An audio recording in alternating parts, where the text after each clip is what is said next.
So hi మామ, welcome back. తమిళ actor జీవ, heroine రాశి ఖన్నా వీళ్ళిద్దరు కాంబినేషన్ వచ్చిన లేటెస్ట్ హారర్ థ్రిల్లర్ అగత్య. ఈ సినిమా రీసెంట్గా లాస్ట్ మంత్ ఫిబ్రవరి 28న తెలుగు, తమిళ్, హిందీ 3 లాంగ్వేజ్లో థియేటర్లో రిలీజ్ అయింది మామ. సినిమాకి ఫస్ట్ డే మిక్స్డ్ టాక్ వచ్చింది. అండ్ అదేవిధంగా థియేటర్ రిలీజ్ అయిన ఫస్ట్ డే ఈ సినిమా హెచ్డి ప్రింట్ లీక్ అయింది అండ్ ఫుల్ హెచ్డి క్వాలిటీతో లిటిల్ బిట్ థియేటర్ సౌండ్ అనమాట.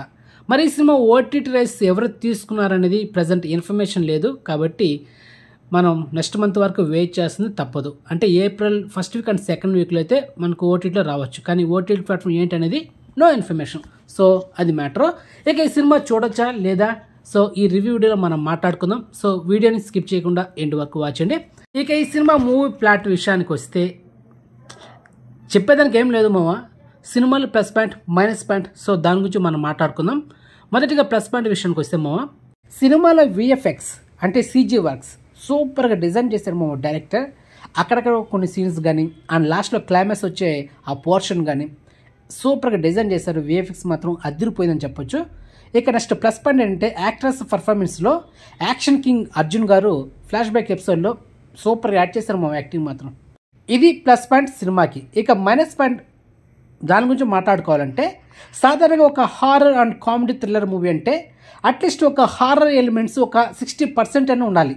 రిమైనింగ్ ఒక 40% మనకు ఆ కామెడీ అనేది జనరేట్ చేయాలి. కానీ సినిమాలో కామెడీ అనేది జస్ట్ ఒక 10% మాత్రమే ఉంది. అండ్ ఒక 20% మనకు డైరెక్టర్ హారర్ ఎలిమెంట్స్ సంబంధించిన సీన్స్ క్రియేట్ చేశాడు. మిగతా 80% అనేది డైరెక్టర్ స్టోరీ చెప్పాడు. ఆ ఫ్లాష్ బ్యాక్ ఎపిసోడ్ అంటే ఈ పూర్వీకుల నుంచి వచ్చిన ఆ సిద్ధ వైద్యం గురించి. సో దాన్ని ఎక్కువ దాని మీద ఫోకస్ చేస్తూ ఒక 40% సినిమా ఎంటర్లీ దాన్నే కంటిన్యూ చేశాడు ఆ ఫ్లాష్ బ్యాక్ ఎపిసోడ్ ప్రజెంట్ ఇలా రివీల్ చేసుకుంటూ వెళ్ళాడు డైరెక్టర్.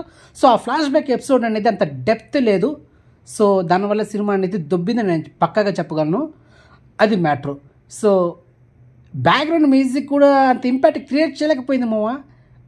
ఏం లేదు, యోగి బాబు జస్ట్ అలా వచ్చి అలా వెళ్ళాడు కెమియోలో. యోగి బాబు ఉంటే మాత్రం ఇంకా చాలా బాగుండేది, కామెడీ బాగా జనరేట్ అయ్యేది. సో యోగి బాబుని సినిమాలు పెట్టుంటాం కనుక నెక్స్ట్ లెవెల్లో ఉండేది. సో కామెడీ జనరేట్ అవ్వాలా.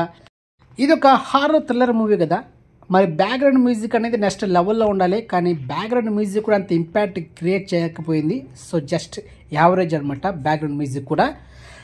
కానీ ఆ ఫ్లాష్ బ్యాక్ ఎపిసోడ్లో కొన్ని ట్విస్ట్లు కానీ కొంచెం థ్రిల్లింగ్గా గ్రిప్పింగ్గా ఉంటే బాగుండేది. కానీ అలా కాకుండా అలా ఫ్లాట్గా వెళ్ళిపోయింది అనమాట. నెక్స్ట్ ఏం జరుగుతుందో మనం ఎక్స్పెక్ట్ చేస్తాం. సో ఫ్లాష్ బ్యాక్ ఎపిసోడ్ కూడా సినిమాకి ఒక మైనస్ అనమాట.